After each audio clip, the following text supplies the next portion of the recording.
नमस्कार दोस्तों, स्वागत है आप सभी का मेरे इस YouTube चैनल पर। मैं विनीत आज फिर से पाठ नंबर 3 से धातु एवं अधातु से जो हम अन्य महत्वपूर्ण प्रश्न आपको करा रहे थे उनके कुछ क्वेश्चंस हमारे बचे हुए हैं। जैसे कि पिछली कक्षा में हमने आपको प्रश्न नंबर 31 तक कराया था कि धातु संचारण क्या होता है। इसके बाद हम बात करते हैं प्रश्न नंबर 32 की कि लोहे को जंग लगने से क्या करना है, लोहे को जंग लगने से कैसे बचाया जा सकता है। हमें ये बताना है कि लोहे को जंग से बचाने के लिए क्या हम कर सकते हैं। तो पहला पॉइंट ये है कि लोहे की सतह पर पेंट करके, सबसे पहला पॉइंट है कि लोहे को पेंट करके। दूसरा पॉइंट है जो लोहे की बनी वस्तुएं होती है उस पर ग्रीस या तेल लगाकर। तीसरा, लोहे पर जस्ते की यानी कि जस्ता लिखा हुआ है, ये जस्ते की परत चढ़ाकर इस अभिक्रिया को हम यसद लेपन कहते हैं। इसके अंदर लोहे पर जस्ते की या टीन की एक परत चढ़ाई जाती है।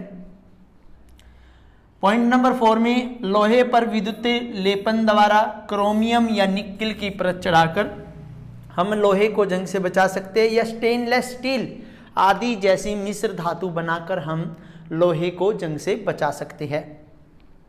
प्रश्न नंबर 31 में देखिए कि मिश्र धातुएं क्या होती हैं और कुछ मिश्र धातुओं के उदाहरण देने हैं। कि मिश्र धातु किसी धातु का किसी अन्य धातु या अधातु के साथ समांगी मिश्रण जो होता है।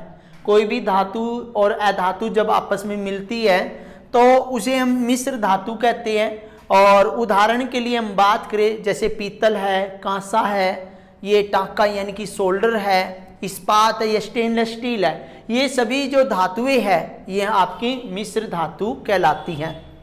इसके बाद मिश्र धातु बनाने के क्या क्या उद्देश्य हो सकते हैं। देखिए मिश्र धातु क्यों बनाई जाती है या मिश्र धातु के बनाने का क्या महत्व है, ये सभी इस प्रश्न के बारे में आपको दिया गया है। कि सबसे पहला पॉइंट है कि मिश्र धातु को इसलिए बनाया जाता है क्योंकि किसी भी धातु की कठोरता बढ़ाने के लिए। दूसरा है संचारण से बचाने के लिए, यानी कि जो मिश्र धातु होते हैं उन पे रासायनिक अभिक्रिया जल या वायु का कम ही प्रभाव पड़ता है। तीसरा शक्ति बढ़ाने के लिए। चौथा विशेष तरह की ध्वनि उत्पन्न करने के लिए। और पांचवा गलनांक को कम करने के लिए। और पांचवा रंग में परिवर्तन करने के लिए हम मिश्र धातु का उपयोग करते हैं। इसके बाद सिनेबार क्या होता है, मैंने आपको बताया था। सिनेबार जो होता है एक सल्फाइड अयस्क होता है जो कि मरकरी का अयस्क बोला जाता है। तो सिनेबार से कौन सी धातु प्राप्त की जाती है, तो मैंने बताया मरकरी इसमें प्राप्त की जाती है। और धातु निष्कर्षण को रासायनिक समीकरणों की मदद से आपको दर्शाना है। देखिए पहला प्रश्न और इसके बाद कह रहा है सक्रियता श्रेणी में नीचे आने वाली एक धातु के निष्कर्षण का वर्णन करना है। तो यहाँ पे देखिए सिनेबार क्या है। सिनेबार एक सल्फाइड अयस्क होता है जिसका रासायनिक सूत्र HgS यानी कि मरकरी सल्फाइड जिसको हम बोलते हैं। और सिनेबार मरकरी यानी कि पारा धातु का अयस्क होता है और इससे मरकरी का निष्कर्षण किया जाता है। सिनेबार से धातु निष्कर्षण में 2 चरणों का प्रयोग किया जाता है। पहला होता है कि जो सांद्रित सिनेबार अयस्क होता है उसको वायु की उपस्थिति में इसके गलनांक से, जो इसका गलनांक होता है उससे कम ताप पर गर्म किया जाता है, जिसको हम भर्जन प्रोसेस यानी कि भर्जन प्रक्रम कहते हैं। और इस प्रक्रम में मर्क्यूरिक ऑक्साइड और सल्फर डाइऑक्साइड बनते हैं। देखिए कहना चाह रहा है कि सिनेबार का मीनिंग आपको समझ में आ गया होगा। सिनेबार का रासायनिक सूत्र क्या होता है, HgS होता है। जब सिनेबार को वायु की उपस्थिति में उसके गलनांक से कम तापमान पर गर्म किया जाता है तो यहाँ पर मर्क्यूरिक ऑक्साइड और सल्फर डाइऑक्साइड बनता है। और इस जो प्रक्रिया को हम कहते हैं भर्जन से प्राप्त जो मर्क्यूरिक ऑक्साइड है उसको केवल गर्म करने से इसका मरकरी में अपचयन हो जाता है। और अपचयन का मीनिंग आप समझते होंगे कि जिसमें से ऑक्सीजन हट जाती है, यानी कि ऑक्सीजन की हानि हो जाती है, उसे हम क्या कहते हैं, अपचयन कहते हैं। तो इस भर्जन से इस मर्क्यूरिक ऑक्साइड के अंदर से आपकी ऑक्सीजन निकल जाएगी। तो ये क्या बन जाएगा, मरकरी निकल जाएगी और ऑक्सीजन बाहर निकल जाएगी। इसके बाद तांबे का उसके सल्फाइड अयस्क से किस प्रकार निष्कर्षण किया जाता है। देखिए अब हम तांबे की बात करते हैं। देखिए तांबा जो होता है, तांबे का सल्फाइड अयस्क Cu2S होता है, यानी कि क्यूप्रिक सल्फाइड जिसको हम बोलते हैं, या कॉपर सल्फाइड जिसको हम बोलते हैं। तांबे का निष्कर्षण कैसे किया जाता है, इसमें भी भर्जन प्रोसेस किया जाता है, क्योंकि जिसमें सल्फाइड है, क्योंकि जितने भी सल्फाइड अयस्क होते हैं उनके अंदर भर्जन लगेगा, और जितने भी कार्बोनेट अयस्क होते हैं उनमें निस्तापन लगेगा। तो यहाँ पे देखिए तांबे के सल्फाइड अयस्क को जब वायु की उपस्थिति में गर्म किया जाता है तो इस जो प्रोसेस को, इस प्रक्रम को हम भर्जन के नाम से जानते हैं। देखिए क्यूप्रिक सल्फाइड जो आपको दे रखा है, या कॉपर सल्फाइड जो आपको दे रखा है, उसके अंदर ऑक्सीजन जब मिलाएगी, यानी कि उसको हम जब ऑक्सीजन की उपस्थिति में गर्म करेंगे तो क्यूप्रिक ऑक्साइड बन जाएगा और सल्फर डाइऑक्साइड। अब इसमें से हम अपचयन प्रोसेस करेंगे, अपचयन अभिक्रिया करेंगे। अपचयन का मीनिंग आप समझते हो कि जो ये कॉपर ऑक्साइड आया या क्यूप्रिक ऑक्साइड जो आया है, इसके अंदर से ऑक्सीजन हटाने की प्रक्रिया जो होती है, तो हम क्या करेंगे, कॉपर ऑक्साइड या कॉपर सल्फाइड परस्पर क्रिया करते हैं, जिससे अपचयन प्रक्रम होता है। अपचयन के दौरान इस कॉपर ऑक्साइड या क्यूप्रिक ऑक्साइड में से ऑक्सीजन हट जाती है, तो जब यहाँ पे कॉपर बनता है।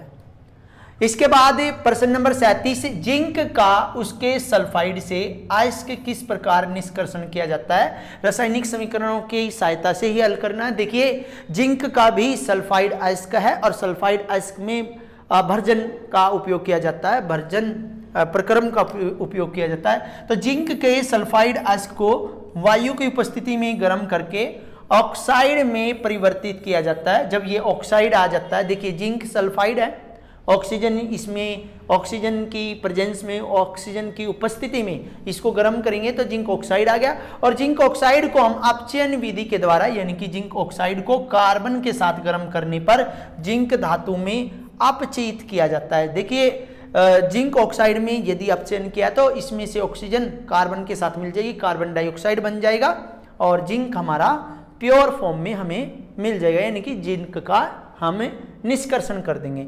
इसके बाद प्रश्न नंबर 38 में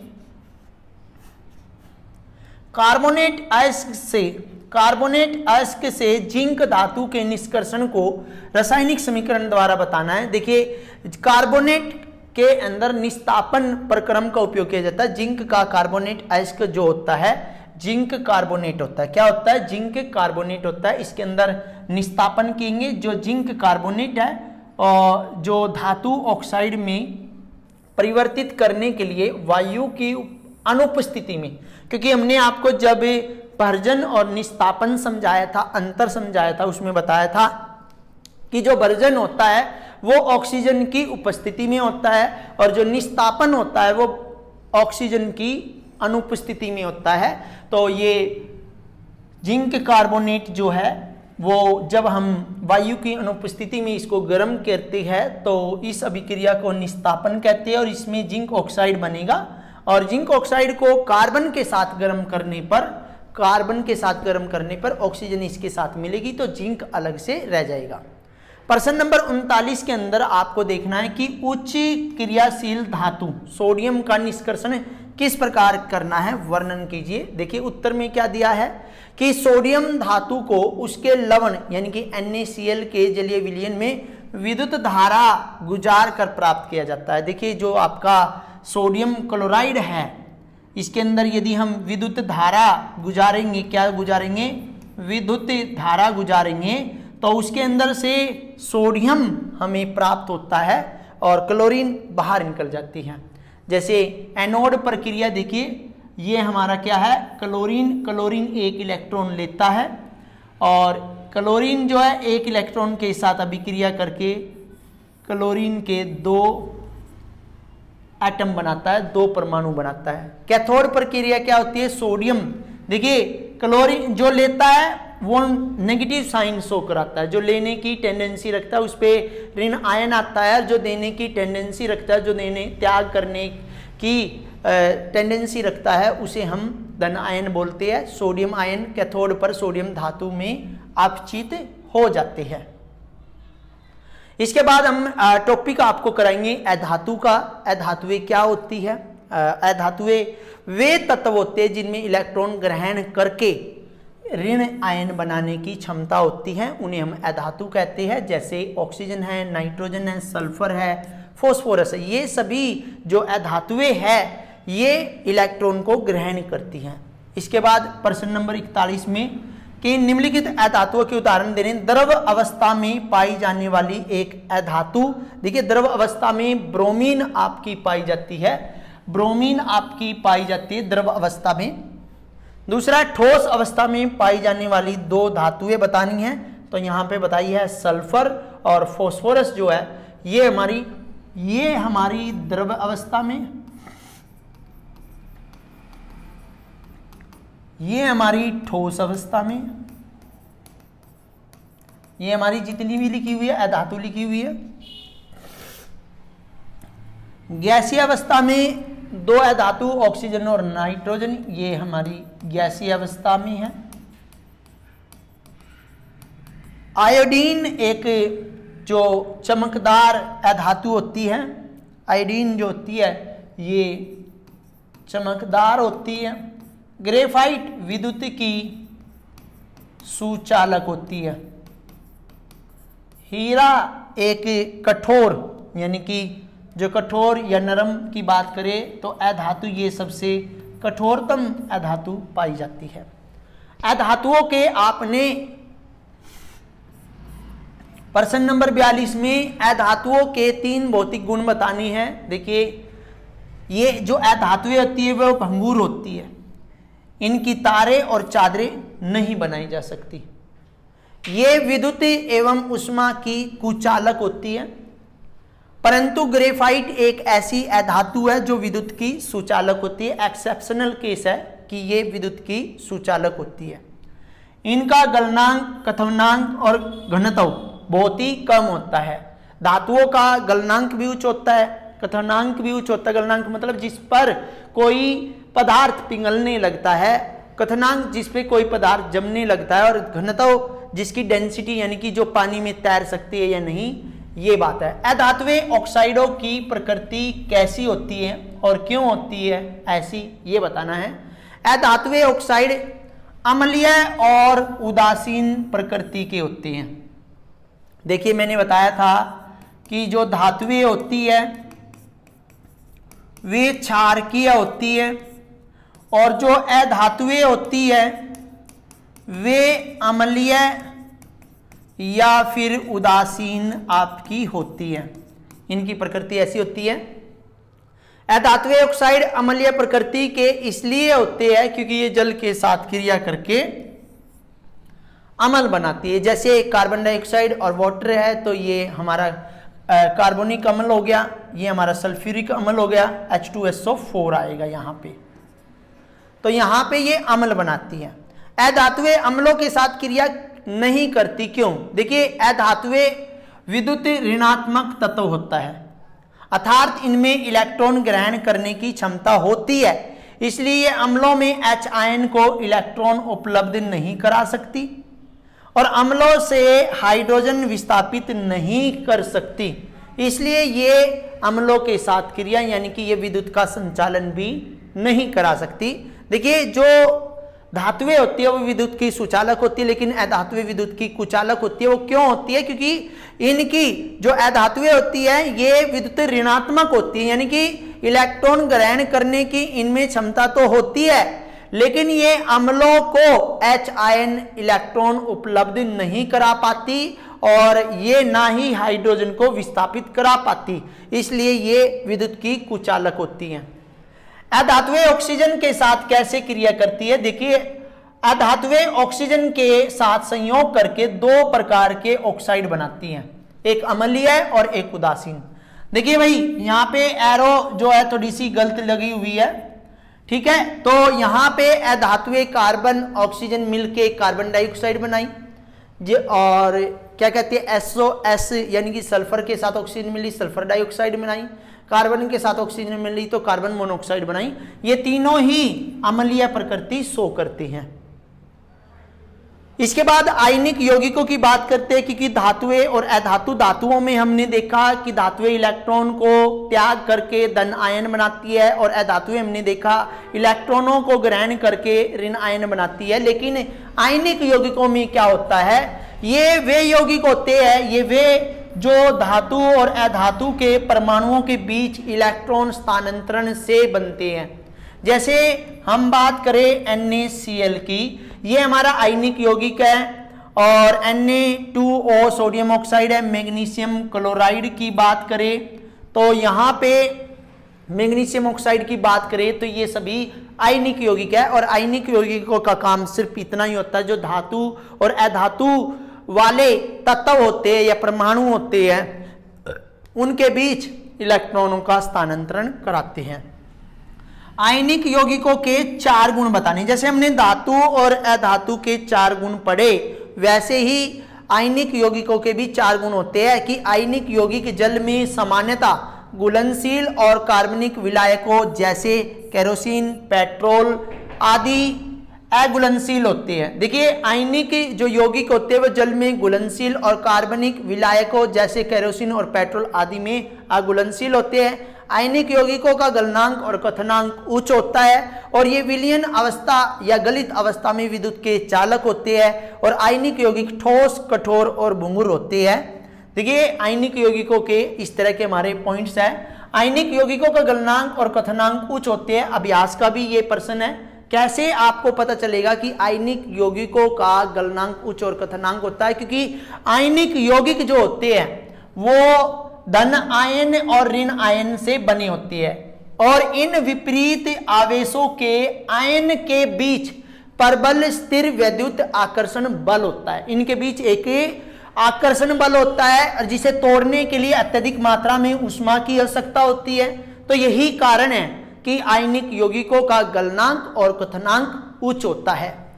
इसके बाद प्रश्न नंबर 49 में देखिए, ये कह रहा है ठोस अवस्था में आयनिक यौगिक विद्युत के कुचालक परंतु विलयन अवस्था में या गलित अवस्था में सुचालक होते हैं। क्या कारण है? देखिए ठोस अवस्था में विपरीत आयन प्रबल आकर्षण बल से बंधे होने के कारण आयनिक यौगिक विद्युत के कुचालक होते हैं, क्योंकि आयनिक यौगिक यदि ठोस अवस्था में है तो उनके अंदर प्रबल आकर्षण बल लगेगा और उनमें जो आयनिक यौगिक है वे विद्युत के कुचालक होंगे। लेकिन विलयन अवस्था में या गलित अवस्था में इनमें आयन संतृप्त होते हैं और आयन संतृप्त होंगे तो इन संतृप्त आयनों की वजह से विद्युत का ये चालन कराते हैं। इसके बाद बात करते हैं प्रश्न नंबर 50 की कि NaCl और MgCl2 किस प्रकार के यौगिक है। देखिए ये दोनों ही आयनिक यौगिक है और कैसे, देखिए Na में Na+ यानी कि सोडियम जो होता है एक इलेक्ट्रॉन लूज कर देगा, क्लोरीन एक इलेक्ट्रॉन ग्रहण कर लेगा।